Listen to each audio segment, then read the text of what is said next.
어두운 자의 은밀한 곳에 거주하며 전능자의 그늘 아래 사는 자여, 나는 여호와를 향하여 말하기를 그는 나의 피난처시요 나의 요새요 내가 위로하는 하나님이라 하리니, 이는 그가 너를 새 사냥꾼의 올무에서와 심한 전염병에서 건지실 것임이로다. 아멘. 다 같이 자리를 하셔서 찬송가 15장 찬송하시겠습니다.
전능하사 천주를 만드신 하나님 아버지를 내가 믿사오며 그의 아들 우리 주 예수 그리스도를 믿사오니, 이는 성령으로 잉태하사 동정녀 마리아에게 나시고 본디오 빌라도에게 고난을 받으사 십자가에 못 박혀 죽으시고 장사한 지 사흘 만에 죽은 자 가운데서 다시 살아나시며 하늘에 오르사 전능하신 하나님 그에 앉아 계시다가 그리로서 산자와 죽은 자를 심판하러 오시리라. 성령을 믿사오며 거룩한 공의와 성도가 서로 교통하는 것과 죄를 사하여 주시는 것과 몸이 다시 사는 것과 영원히 사는 것을 믿사옵나이다. 아멘. 성시교독은 교독문 118번입니다.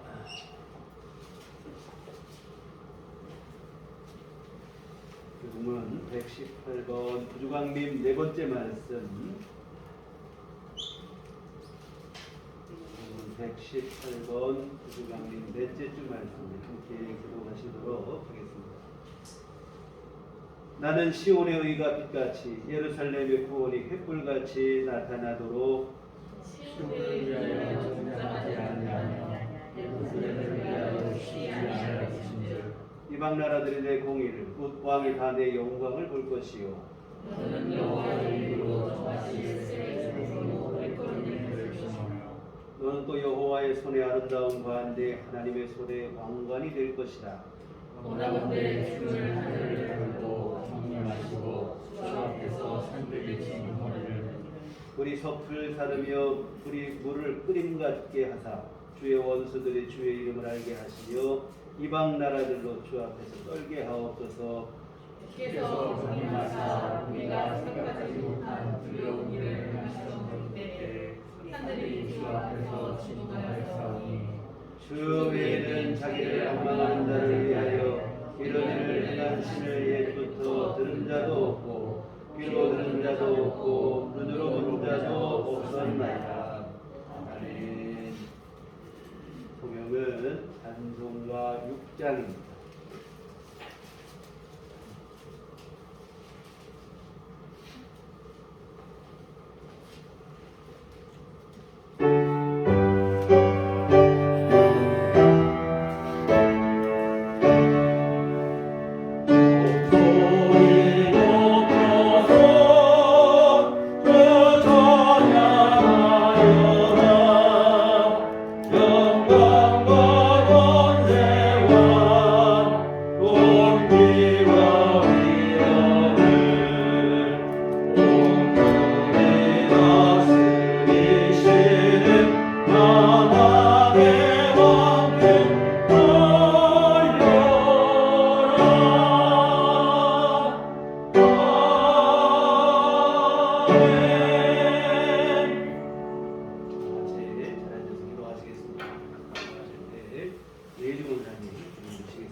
사랑의 하나님 아버지 감사합니다. 올해도 며칠 남지 않은 이 시점에서 이 순간까지 저희들에게 온전히 생명을 주시고 하나님의 뜻 가운데 생존하고 생활하게 하심을 감사드립니다. 오늘 주일 예배에도 저희들에게 하나님의 거룩하신 영이 함께 하셔서 세상 가운데 빠지지 않게 하시고 주님을 기다리고 사모하는 마음으로 이 예배에 참여할 수 있게 하심을 또한 감사드립니다. 거룩하신 하나님 아버지, 아쉬운 마음으로 저물어가는 한 해를 마주하면서 신앙적으로 저희 자신들의 믿음 생활을 되돌아보게 하여 주시옵소서. 금년 한 해 자신의 믿음 생활에 대한 솔직하면서도 당당한 고백과 회개와 자기 반성을 통해서만이 저희들이 보다 성숙하고 참된 믿음 생활을 만들어갈 수 있는 바탕이 된다는 것을 깨닫게 하시고 통렬히 자신의 믿음 생활을 성찰하고 변화하게 하여 주시옵소서. 우리들이 하나님을 영접하고 세상을 살아가면서 하나님께 간절히 바라옵기는 매 순간 우리들이 믿음에 대한 절실함을 가지고 하나님 앞에 나아가게 하여 주시옵소서. 목마른 사슴이 시냇물을 찾듯이 늘 주님에 대한 간절함과 갈급함을 가지고 교회를 향하게 하시고 말씀을 구하게 하시며 주님을 찬송하면서 생활하게 해 주시옵소서. 주님을 찾고 예배당을 출입하는 일들이 우리들의 일상에서 선택적인 일이 아니고 평생 동안 필연적으로 짊어지고 나아가야 할 신앙적 책무임을 이 순간 다시금 깨닫고 다짐하게 해 주시옵소서. 하나님을 늘 우리의 심령 속에서 간절하게 절실하게 사모하는 가운데 우리들이 평안함을 얻고 하나님이 주시는 복을 누릴 수 있음을 알게 하여 주시옵소서. 사랑하는 하나님 아버지, 또한 간절히 바라옵기는 우리의 믿음이 그저 성경책 속의 말씀에만 머무는 믿음이 되지 않게 하시고 말씀을 좇아서 다짐하고 실행하는 행동적인 믿음 생활이 될 수 있도록 인도하여 주시옵소서. 우리들의 일상적인 삶의 모습 속에서 하나님을 향한 믿음의 향기가 드러나게 해 주시옵시고 우리들의 심령 안에 자리하고 있는 하나님의 말씀들이 그대로 우리들의 일상적인 삶의 모습으로 투영되게 하여 주시옵소서. 하나님의 말씀과 우리들의 삶의 모습과 우리들의 행동들이 삼위일체가 되어서 우리 믿음 생활에 빛을 발하게 하시고 참된 신앙 생활의 본보기가 되게 하여 주시옵소서. 사랑의 하나님 아버지, 올해도 여러 가지 어려운 상황 속에서도 우리들 교회와 교우들을 이 자리에서 지켜주시고 함께해 주시기 감사합니다. 먼저 오래전에 우리들 교회를 반석에 굳건하게 세워주셨으니 앞으로 어떤 시련이 있을지라도 주님께서 더 강하게 붙잡아 주시고 있게 하여 주시고 승리하게 하여 주시옵소서. 현재 우리들 교회가 안고 있는 현안 과제들 위에도 지혜와 힘을 주셔서 우리들이 능히 헤쳐나갈 수 있도록 인도하여 주시고 특별히 하나님을 사모하는 새로운 생명들을 많이 보내주셔서 저들이 구원을 받고 축복 속에서 함께 신앙생활을 이어갈 수 있도록 인도하여 주시옵소서. 금년에도 연로하신 우리들 교회 교우들을 건강하게 지켜주신 하나님 감사합니다. 교우들 위해 늘 심령 속에 평안함을 주시고 가정에 화평함을 주시며 경제적으로도 어려움이 없도록 채워주시옵소서. 사랑의 하나님 아버지, 우리들 교회의 많은 어려움 속에서도 한 해 동안 고난의 사역을 묵묵히 짊어지고 헤쳐나온 목사님을 하나님께서 기억하시고 칭찬하시며 넘치는 복으로 갚아주시옵소서. 흘러가는 세월 속에서도 목사님을 영육간에 더욱 강건하게 하시고 신령하게 하여 주시옵소서.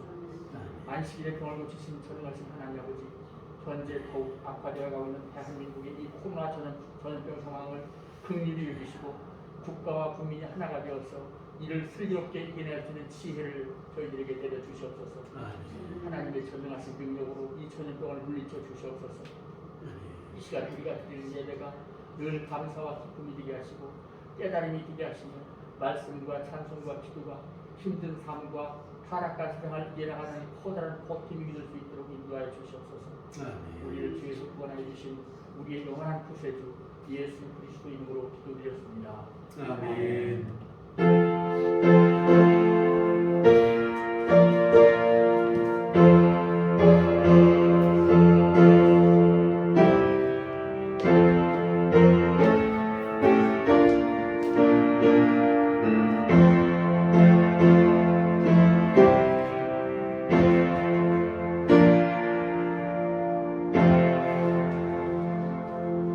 저희가 가르치신 기도하시겠습니다.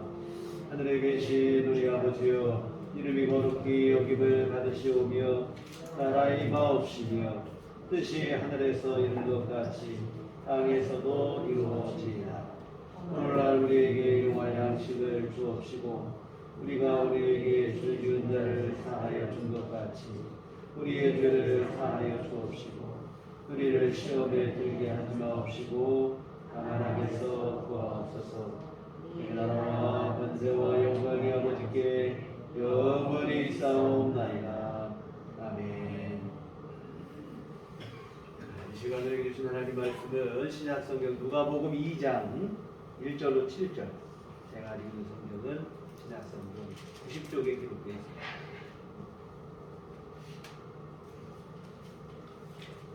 누가복음 2장 1절에서부터 7절까지 말씀 보시도록 하겠습니다.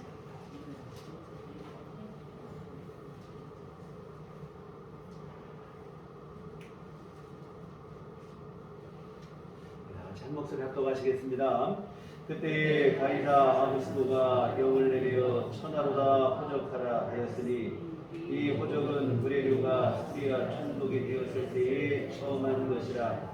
모든 사람이 호적하러 각각 고향으로 돌아가며 요셉도 다윗의 집 족속이므로 갈릴리 나사렛 동네에서 유대를 향하여 베들레헴이라 하는 다윗의 동네로 그 약혼한 마리아와 함께 호적하러 올라가니 마리아가 이미 잉태하였더라. 거기 있을 그때에 해산할 날이 차서 첫 아들을 낳아 공모로 싸서 유유인이었으니 이는 여호와에 있을 곳이 없음이라.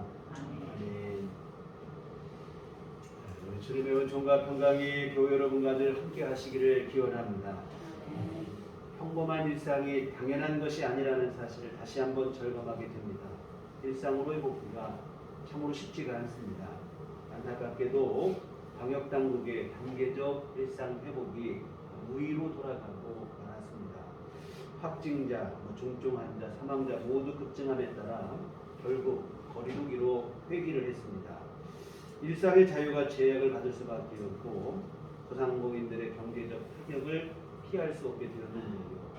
그렇다고 무작정 풀어줄 수도 없는 것이 이 시간에도 코로나로 인해 중환자실에서 사경을 헤매시는 분들이 너무나도 많고 병상조차 부족해서 치료를 받아보지도 못하고 사망하는 안타까운 경우들도 적지 않습니다. 이 방역 당국의 입장에 참 난처할 수밖에 없다는 생각이 들어요. 무조건 옥죄일 수도 없고 그렇다고 풀어둘 수도 없고 이 진퇴양난이라는 말이 꼭 맞는데요. 목재자니 영업 손실로 인한 경제적 어려움을 토로하는 이들이 걱정이 되고 풀어주자니 이 확진자의 급증이 불러오게 될 사회적 혼란이 불보듯 하나로 이게 참 어려운 선택일 수밖에 없습니다. 우리 각 사람은 개인적인 유불리에 따라서 원망과 불평을 쉽게 입에 올리는데요.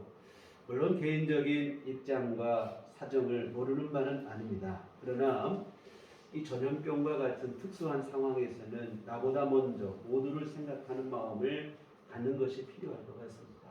방금 전 우리 권사님 기도에도 말씀했지만 나라와 국민이 정말 한 마음이 돼서 지혜롭게 오늘의 이 어려운 난국을 잘 극복할 수 있었으면 좋겠고 또한 이 일에 믿는 성도들이 앞장서서 더 협조를 했으면 좋겠습니다.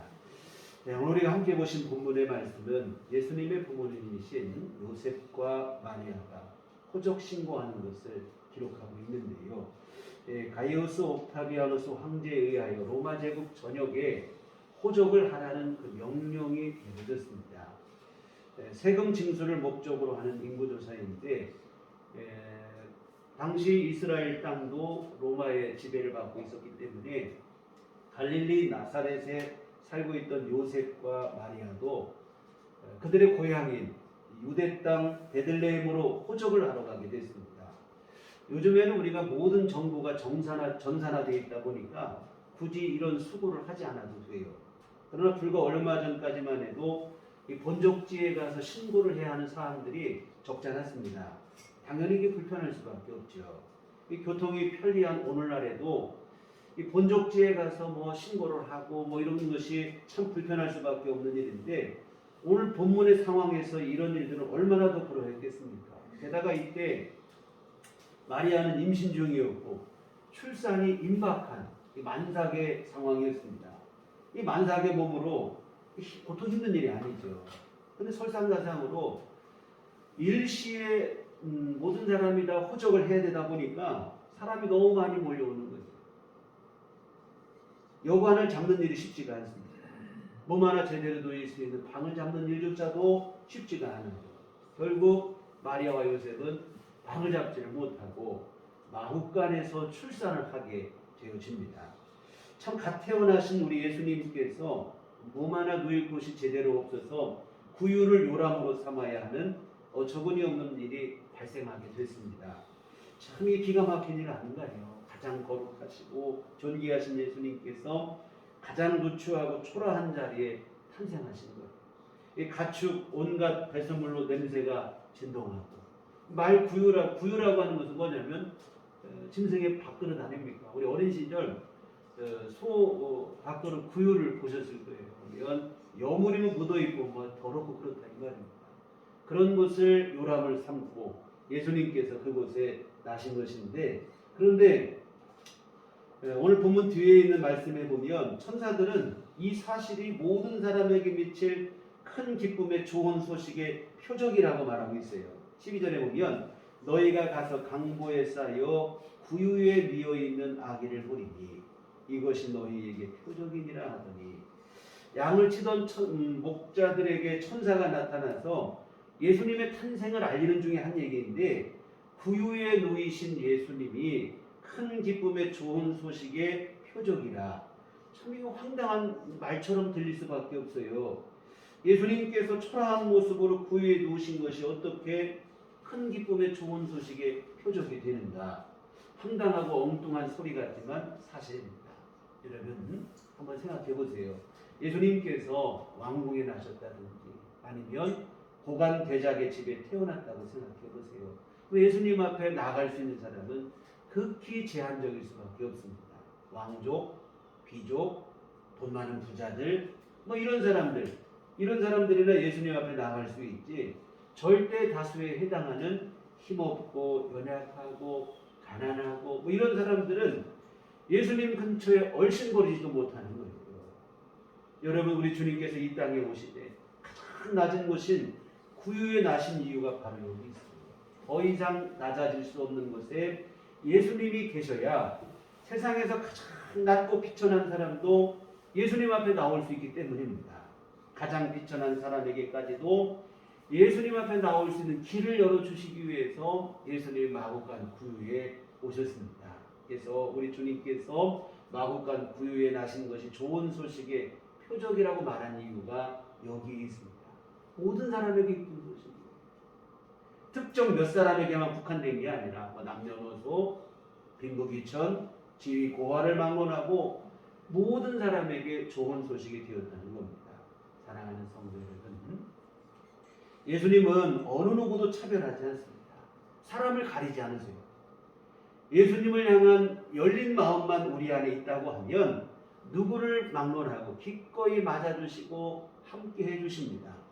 주님을 향한 사모하는 마음만 간절하고 진심이라면 주님은 누구도 예면하지 않아요. 여러분, 마구간 구유 한번 생각해 보세요. 베들레헴에 얼마나 많은 여관이 있었겠습니까? 이 마구간과 비할 수 없는 좋은 여관이 많았을 거예요. 그러나 탄생하실 주님께 자리를 내어드린 곳은 이 마구간 구유밖에 없었어요. 사실 마구간은 짐승이 태어나는 장소지 사람 태어나는 장소는 아니잖아요. 그러나 주님은 그런 자리일지라도 마다하지 않아요. 누추하게 그지없는 곳이지만 주님을 거부하는 여관보다 주님께 자리를 내드린 이 마구간, 그 자리를 외면하지 아니하시고 주님이 거기에 태어나시고 몸을 누이셨다 이 말입니다. 여러분, 마리아와 요셉도 그래요. 예수님께서 더 좋은 가문과 높은 신분의 집안을 선택해서 이 땅에 오실 수 있습니다. 그러나 마리아와 요셉을 통해 이 땅에 오셨는데 이유는 뭐냐면 주님을 향한 열린 마음이 있었기 때문에 그래요. 지난주에 우리 보신 것처럼 마리아는 아직 결혼하지 않은 처녀의 몸이었는데 천사로부터 성령으로 잉타하여 아들을 낳을 것이라. 이 말을 들을 때에 이 참 얼마나 부담스러운 얘기. 처녀가 임신을 했다. 결혼을 앞두고 임신을 했다. 이건 참 율법으로 하면 죽을 수 있는 일이라 이 말입니다. 그러니 거부하는 게 마땅하죠. 나 못하겠다고 발뺌하고. 그런데 마리아는 천사의 말을 들을 때 하나님의 뜻대로 되기를 원한다 하면서 순종을 했다 이 말입니다. 요셉도 그렇습니다. 약혼한 그 마리아가 임신했다. 이 소문이 들려요. 누가 봐도 이것은 음행이죠. 그러나 꿈에 나타난 천사의 설명을 듣고는 참 이게 받아들이기 어려운 상황이지만 그대로 믿고 순종합니다. 요셉도 똑같이 성령으로 잉태되었다는 말을 듣고 그대로 믿고 마리아를 아내로 삼아요. 여하튼 마리아도 그렇고 요셉도 그렇고 그들이 훌륭한 가문이고 신분을 갖고 있고 그렇기 때문에 예수님의 부모가 된 게 아닙니다.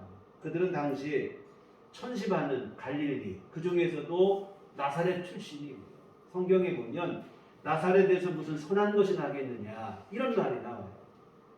또 훌륭한 인물이 났는데 나사렛 출신이라고 하면 그런 일이 있을 수 없다. 그 정도로 멸시받던 동네라 이 말입니다. 게다가 요셉은 직업이 목수였어요. 목수였는데 이스라엘에서 천시받는 직업 중에 하나였다 이 말입니다. 이런저런 조건들을 다 따져볼 때 요셉과 마리아는 당시 상황에서 평범함에도 미치지 못하는 그 이하의 조건들을 갖고 있다 이 말이에요. 그런데 상관없어요. 왜? 그들에게는 다른 누구에게도 갖지 못한 그들만이 갖고 있는 것이 있어요. 바로 뭐냐면 주님을 향한 사모하는 마음이요 열린 마음이라 이 말입니다. 베들레헴의 마구간 구유처럼 비록 불품은 없지만 그들에게는 예수님을 모시고자 하는 마음이 있었다 이 말이에요. 예수님을 향한 열린 마음이 있습니다. 주님은 기꺼이 이들의 가문을 통해 이 땅에 오셨다고 하는 사실입니다. 또한 예수님의 탄생 소식을 가장 먼저 들은 이들 또한 다름 아닌 들에서 양을 치던 목자들이에요. 오늘 본문 8절 이하의 말씀에 보면 이 목자들이 들에서 양을 치다가 천사들로부터 주님 나신 소식을 가장 먼저 듣고 가장 먼저 예수님께 나가서 경배를 하는 영예를 얻었어요. 그런데 이 목자들 또한 당시 천시받던 직업이에요. 일반적으로 그 당시 목자들에 대한 인식이 어땠냐면 믿지 못할 사람이다. 이거 신뢰할 수 없는 사람들이다 하는 그러한 인식을 갖고 있어서 의심을 받던 그런 멸시받던 사람들입니다. 그런데 예수님의 탄생 소식이 가장 먼저 이 목자들에게 선포되고 그들이 나신 예수님을 가장 먼저 경배하는 영광을 누려요. 예수님께 예물을 드린 우리 동방박사도 여러분 다 아시잖아요. 동방박사들도 마찬가지입니다. 우리 박사하니까 아유 뭐 높은 신분이고 이 사람들은 괜찮다 생각하는데 당시 유대인의 관점으로 보면 동방에서 온 박사들 페르시아 출신이에요. 지금으로 가면 이란 이쪽 출신 사람들인데 뭐냐면 이방인에 불과하다 이 말이에요. 유대인들은 이방인, 이스라엘 민족 외의 모든 이방인은 저주받았고 지옥의 땔감으로 존재받았고 이렇게 생각을 한다 이 말입니다. 이와 같은 주님 탄생과 연관된 장소, 인물 모두 번듯한 것이 하나도 없어요. 세속적 관점으로 보면 내세울 만한 것이 하나도 없다 이 말이에요. 누구에게도 주목받지도 못하고 철저히 소외되고 멸시를 받던 장소, 인물 다 그래요.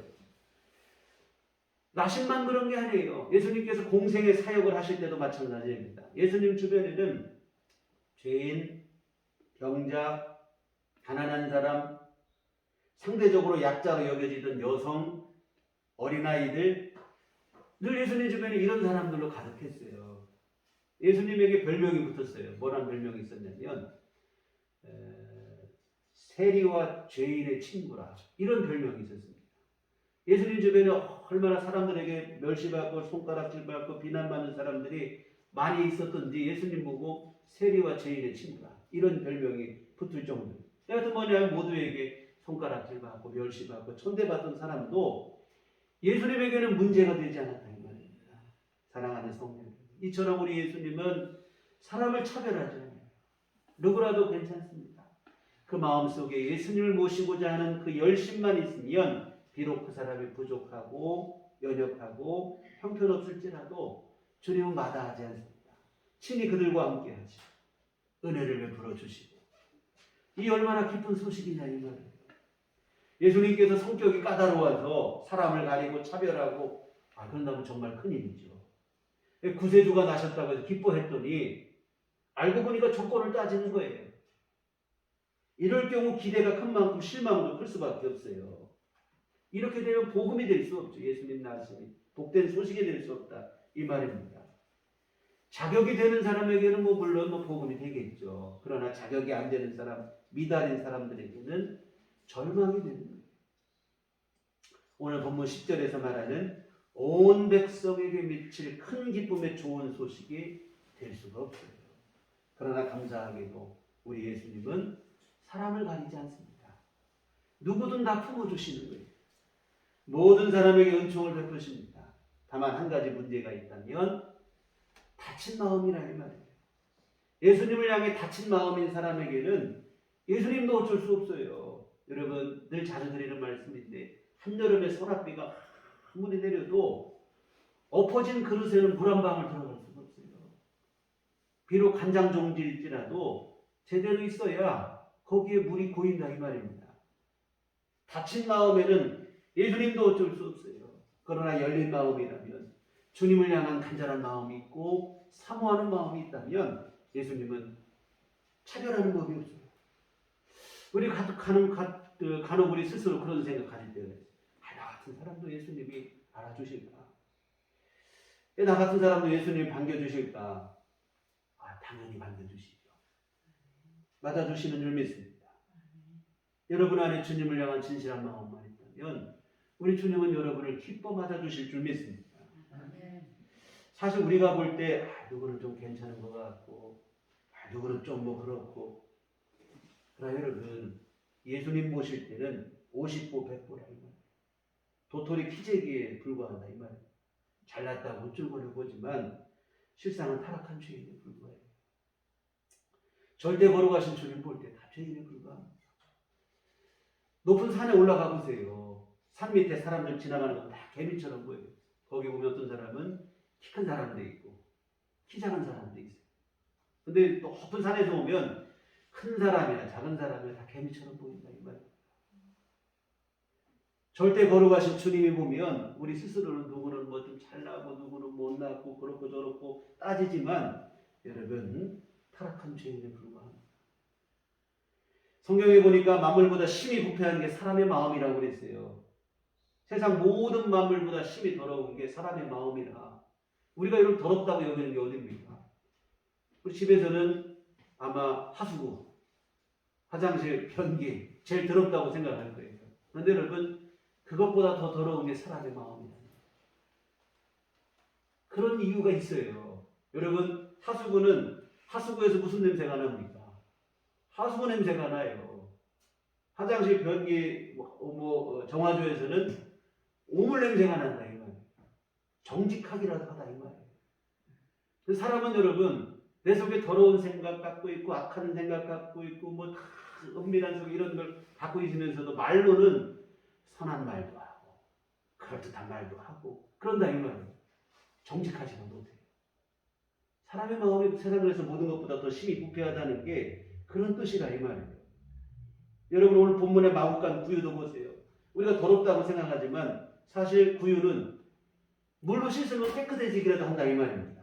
근데 사람의 마음은 물 가지고 씻어줍니까? 불로 태운 걸 씻어줍니까? 안 돼요. 그래서 예수님이 십자가에 대신 죽으시고 우리를 용서해 주신 줄 믿습니다. 우리 스스로 안 되니까. 여기서 만물보다 더 부패한 게 사람의 마음. 우리가 더럽다고 여기는 것보다 더 더러운 게 사람의 마음입니다. 어느 누구만 그런 게 아니에요. 타락한 육신을 입은 사람 모두가 다 그래요. 그러니까 여러분 다른 사람 은근히 무시하면 우쭐거릴 것도 없고 또 우리 반대로 또 나는 너무 연약하고 부족해서 주님이 나를 알아봐 주긴 하실까? 여러분 그런 생각 가질 필요도 없어요. 정말 여러분 너무 절망할 것도 없고 누구를 또 비난할 것도 없어요. 우리가 사람 속을 들여다볼 수 없어서 그렇지 사람 속을 다 들여다볼 수만 있다고 하면 고개 들고 살 수 있는 사람 아무도 없어요. 물론 우리가 예배당에 말끔하게 차려입고 이렇게 앉아있으니까 그렇지 우리 안에 있는 속사람의 본성이 여실하게 다 드러난다면 끝까지 여기 앉아서 예배 드릴 수 있는 사람 몇 사람이나 되겠습니까? 없을 거예요. 특정 누구만 그런 게 아닙니다. 다 그래요. 타락한 육신의 본성을 갖고 태어난 사람은 누구나 다 그러니 여러분 교만할 것 없어요. 차별할 것도 없고 무시할 것도 없습니다. 성경은 의인은 없나니 하나도 없다고 그랬고 모든 사람이 죄를 범하였다고 말씀하고 있습니다. 절대 거룩하신 주님이 보실 때 모두가 다 똑같이 죄인이라 이 말이에요. 어쩔 수 없는 추악한 죄인. 그러나 주님은 그 더러운 죄인임에도 불구하고 우리와 함께해 주시겠다는 겁니다. 주님을 의지하는 마음만 있다면 주님을 향한 마음만 진실하다면 주님은 함께해 주시겠다는 거예요. 우리 주님을 향해 열린 마음을 갖고 주님을 사모하면 친히 함께해 주시고 함께해 주시는 정도가 아니라 죄인에 불과한 우리를 하나님의 자녀로 삼아 주시겠다고 하시는 게 우리 주님의 약속입니다. 사랑하는 성도 여러분, 우리 주님은 비록 초라하고 누추한 자리지만 마구간 말구유를 마다하지 않으셨습니다. 그 귀하신 몸을 구유에 누이셨습니다. 마구간도 괜찮고 구유도 마다하지 않고 오늘 우리에게도 마찬가지예요.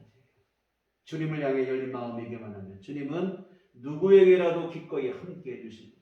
그러니 여러분 우리 예수님 앞에 나오시기를 주저하지 마시기를 부탁을 드립니다. 무시로 주님 앞에 나와 주님의 자비와 은총을 의지하시기를 부탁을 드립니다. 우리 주님은 수고하고 무거운 짐진 자들아 다 내게로 오라고 하시며 이 땅의 모든 죄인을 부르셨습니다. 상관없다는 거예요. 상한 심령도 괜찮고 추악한 심령도 괜찮고 주저하지 말고 나오라는 거예요. 주님의 부르심 앞에 믿음으로 반응하시기를 부탁을 드립니다. 여러분의 마음을 주님께 드리시고 간절히 주님을 의지하시기를 부탁을 드립니다. 날마다 진실한 마음으로 우리 주님을 구하시고 주님을 의지하시고 무엇보다 우리 예수님을 여러분의 구주와 주인으로 삼고 살아가시기를 바랍니다.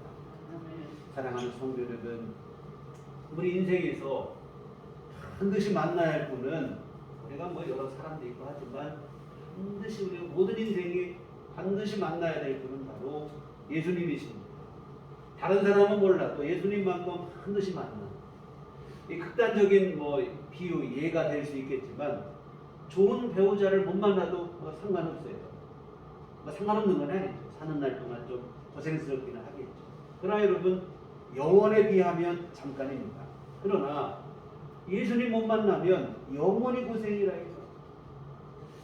좋은 부모를 못 만났어도, 좋은 스승을 못 만났어도, 좋은 친구를 못 만났어도 힘들기는 하겠으나 뭐 그것이 영원히 문제가 되지는 않아요. 물론 좋은 부모, 배우자, 스승, 친구 다 가지면 더 좋겠지요. 그러나 이 모든 것을 내가 가지지 못했을지라도 너무 절망하지 마시기 바랍니다. 낙심하지 말고 우리 구주 예수님을 여러분 마음속에 모시기를 부탁을 드립니다. 예수님을 구주로 믿고 내 인생의 주인으로 삼고 주님과 동행하시면 비록 다른 모든 것이 부족할지라도 주님을 모신 이 믿음만 분명하시다면 그 자체만으로 여러분은 충분히 복된 삶을 사시게 될 것이고 우리 주님 주시는 영혼을 누리게 될 것이고 뿐만 아니라 이 땅에서도 하나님의 자녀로서 하나님 아버지께서 돌보시는 은총을 입고 살아가시게 될 줄 믿습니다. 이와 같은 예수님만큼 반드시 만나야 돼요. 그런데 이처럼 꼭 만나야 되는 예수님인데 그 만남에 너무도 감사하게 조건도 없고 자격도 없다는 거예요. 주님이 이런 조건 갖추어라 이런 자격 내세우는 게 없다는 거예요. 다만 한 가지 굳이 조건이라고 따진다고 한다면 주님을 향한 간절한 마음이 있느냐 이 한 가지만 보시겠다는 거예요. 주님을 향한 간절한 마음만 분명하다면 충분하다. 다른 어떤 조건도 필요치 않다는 거예요. 그래서 예수님이 복음인 줄 믿습니다. 복된 소식인 거예요. 반드시 만나야 될 주님인데 주님을 만나고자 하는 마음만 있다면 다 만나주시겠다고 은혜를 베풀어 주시겠다고 하시니 이보다 더 감사한 일이 없지요. 설령 주님께서 까다로운 조건을 내세운다 할지라도 그래도 주님 앞에 나가는 일을 포기할 수 없습니다. 상위 몇 프로까지만 내가 구원하겠다고 하면 여러분 우리가 어떻게 하겠습니까?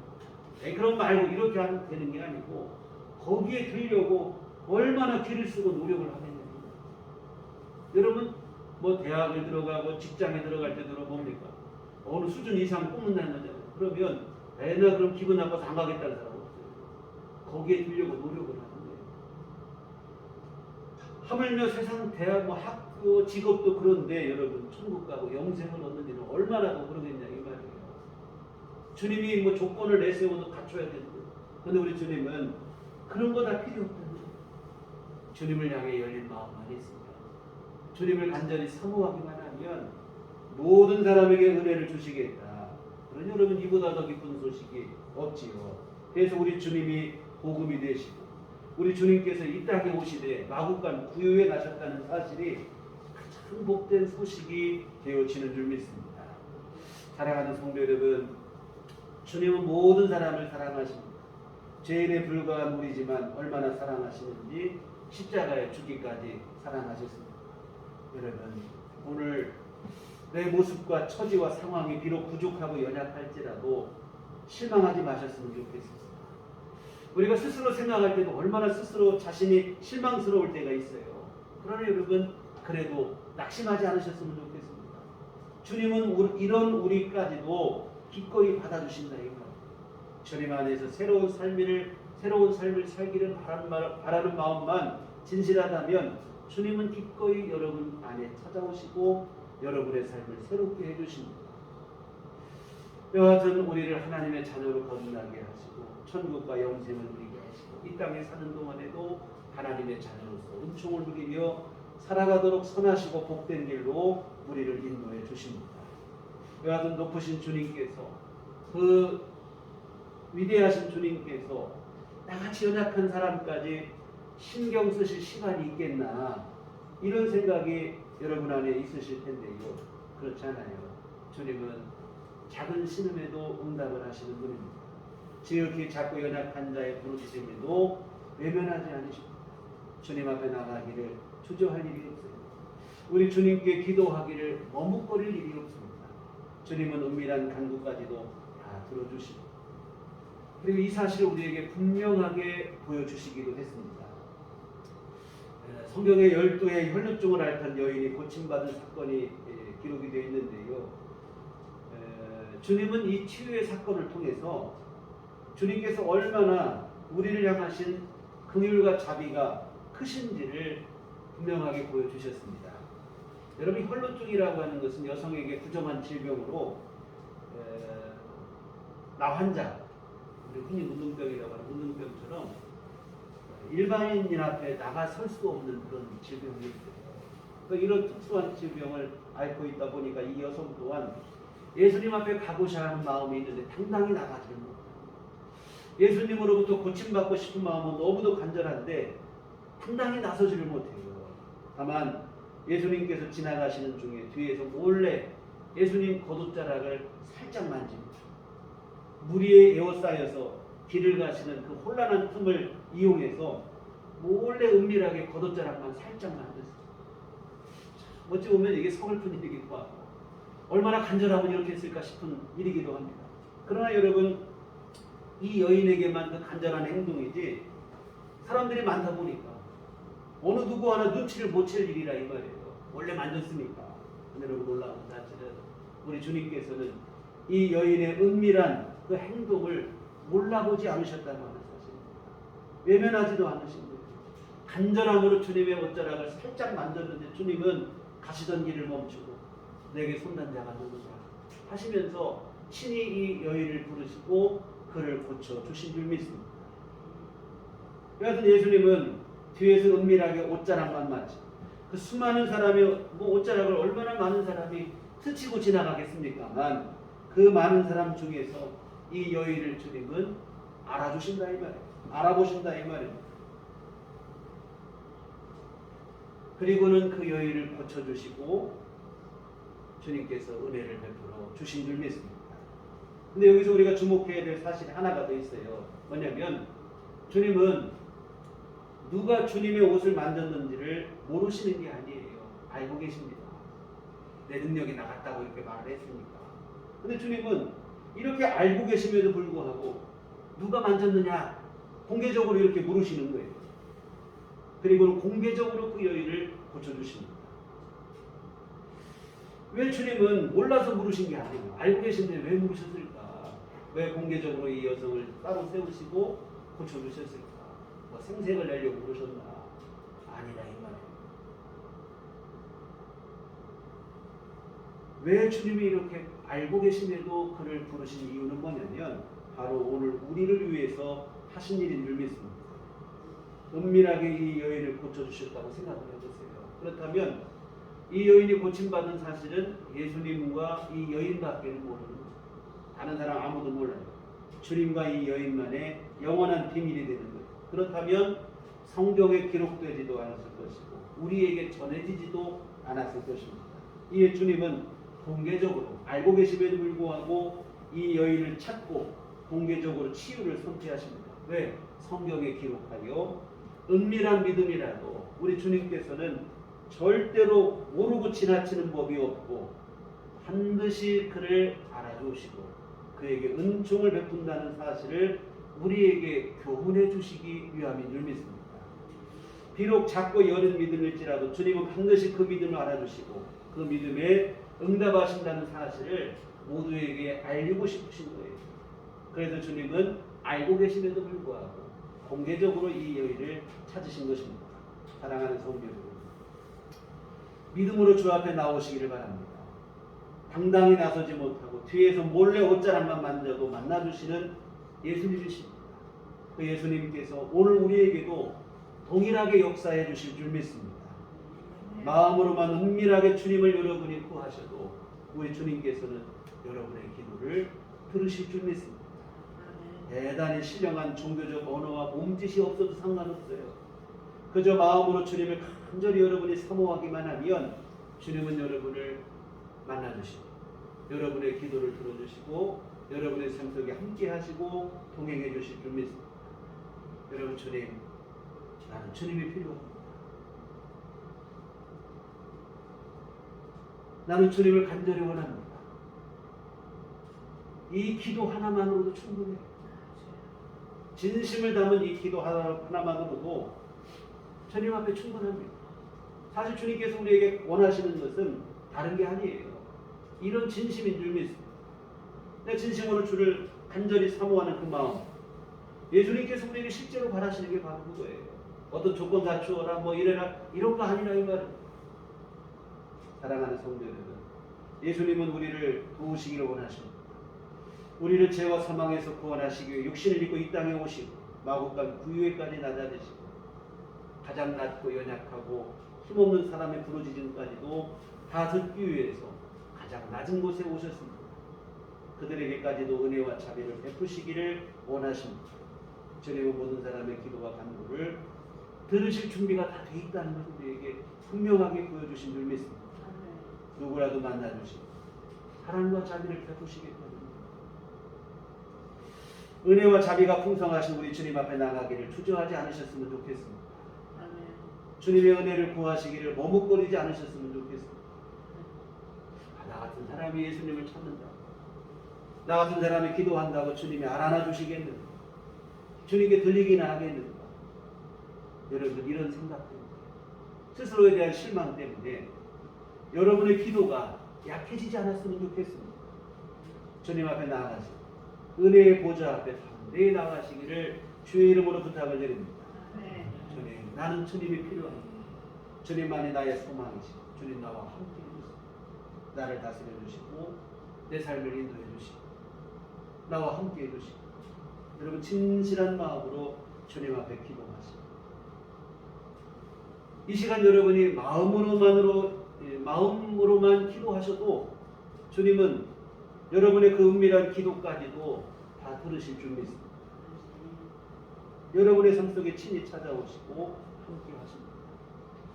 하늘 영광을 뒤로하시고 이 땅에 오신 주님이십니다. 낮고 천한 이 땅, 그 중에서도 가장 낮은 마구간 구유도 외면하지 않으신 주님. 비록 우리가 연약하고 부족하다고 할지라도 우리 주님을 사모하는 마음이 진심이라면 주님은 친히 여러분의 삶 속에도 찾아오실 줄 믿습니다. 나 같은 사람도 주님이 알아주시고 여러분 아닙니다. 당연히 알아주시고 기뻐 영접하시고 함께 하시고 영원토록 함께 하시며 여러분의 삶 속에 은총과 복을 내리시고 새로운 삶을 살게 하실 줄 믿습니다. 기도하시겠습니다. 좋으신 아버지 하나님, 은혜를 감사를 드립니다. 연약하고 부족하고 비천하게 짝이 없는 우리에게까지도 주님은 함께 하시기를 원하십니다. 우리 삶 속에 은총을 베푸시기를 원하시는 줄 믿습니다. 마구간 구유와도 같은 이 부족하고 천한 우리의 마음일지라도 주님께서 친히 함께 하실 것을 믿사오니 늘 주님 앞에 믿음으로 나가게 하시고 주님을 간절히 사모하게 하시고 하나님의 귀하신 은혜의 보좌 앞에 담대히 나아가 주님의 은총을 구하며 믿음으로 살게 하여 주시옵소서. 예수님 이름으로 기도했습니다. 아멘. 찬송가 108장,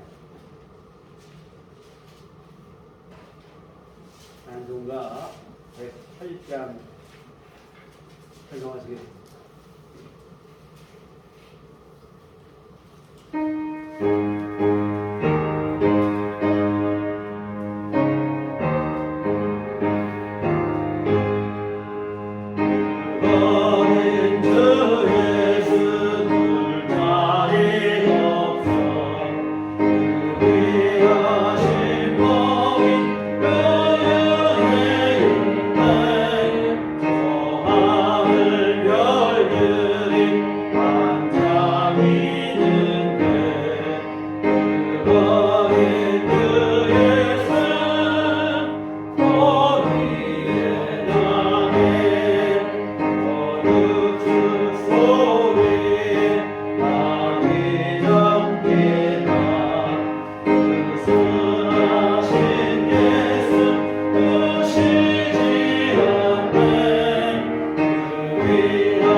주 앞에 함께 나와 예배하게 하심을 감사를 드립니다.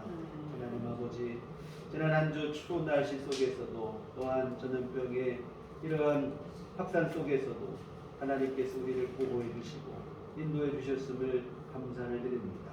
하나님의 귀하시는 종 감사하며 주 앞에 이 헌금을 드립니다. 하나님 기뻐 받으시고 주의 선한 일들 이루게 복을 내려 주시옵소서.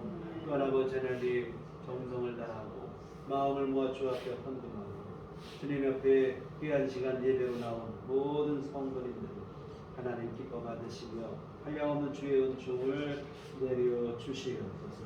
신이 우리 심령 가운데 함께하여 주시고 영원토록 동행하시며 때를 따라 돕는 은혜를 베풀어 주시옵시고 우리 삶의 모든 필요한 은총을 주께서 공급하여 주시옵소서.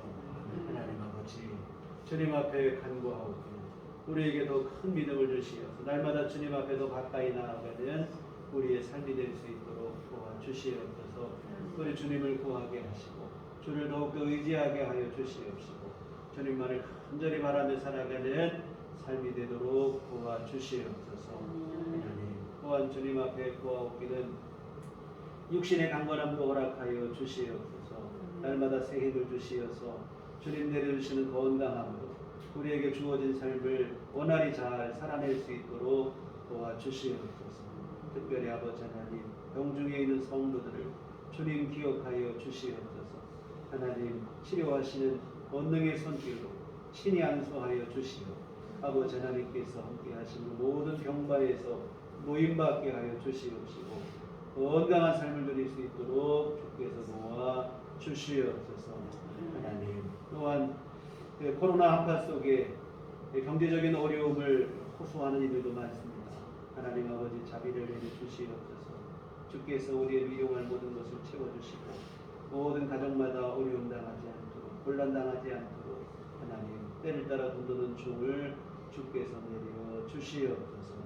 하나님 또한 우리 앞으로 한 주간 살아갈 때도 우리 주님 도우심 안에 살게 하여 주시옵시고 하나님의 선하시는 종 가운데 살게 하시되 특별히 성탄의 계절에 우리 주님 나심을 기뻐하며 감사하는 마음으로 충만케 하시고 늘 주님과 동행하는 삶이 될 수 있도록 도와주시옵소서. 예수님의 이름으로 기도했습니다. 아멘. 교회 도식 시간입니다. 우리 서로 인사할 때 주님만 바라봅시다.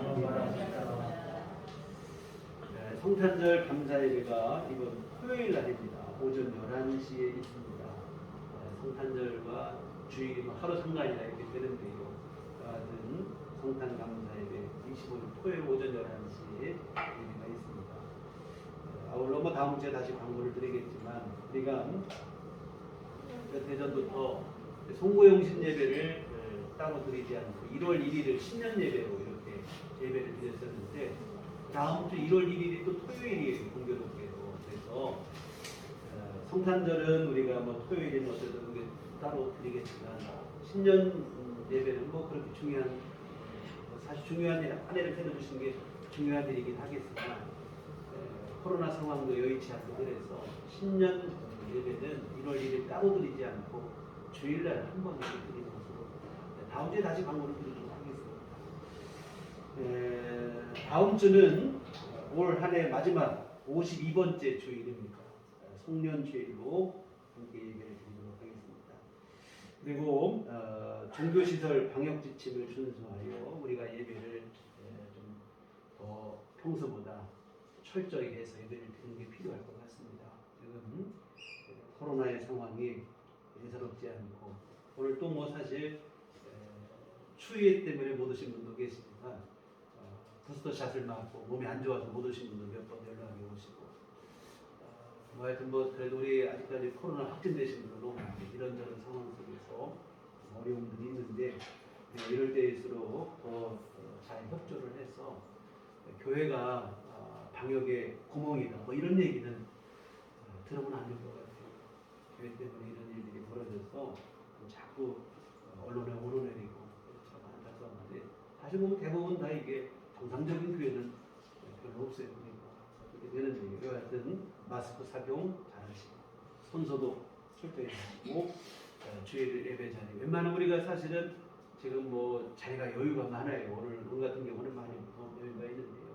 앞에도 좀 많이 좀 띄어서 이렇게 좀 자리에 좀 평소에 보면 한쪽으로 볼려도 많이 앉으시는 것 같아요.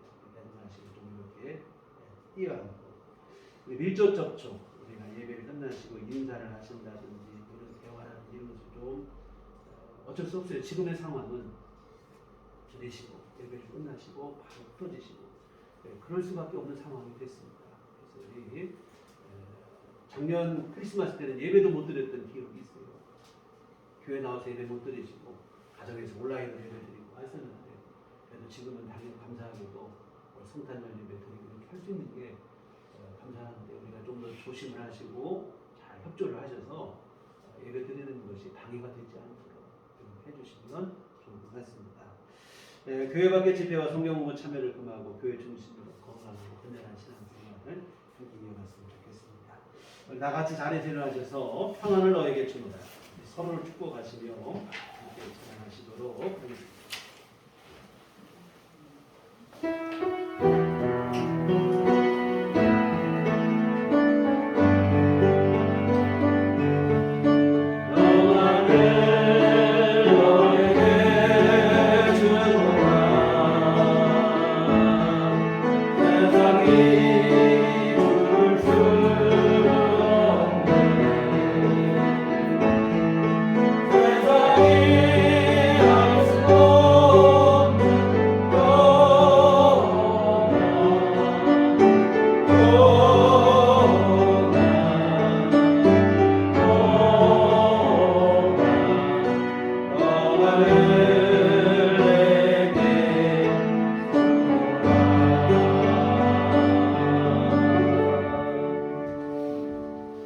오직 성령이 너희에게 임하시면 너희가 권능을 받고 예루살렘과 온 유대와 사마리아와 땅끝까지 이르러 내 증인이 되리라. 우리가 주의 증인이 되겠습니다. 이제는 우리 주 예수 그리스도의 구속의 은혜와 하나님 아버지의 극진하신 사랑하심과 성령님의 이르게 역사 감화 감동 충만하심이 주의 피로 세우신 우리들 교회 위에와 주님만을 간절히 사모하며 우리 주님 안에 살기를 소원하는 주의 사랑하는 모든 자녀들의 심령이 지금부터 영원토록 함께 계시기를 간절히 축원하옵나이다. 아멘.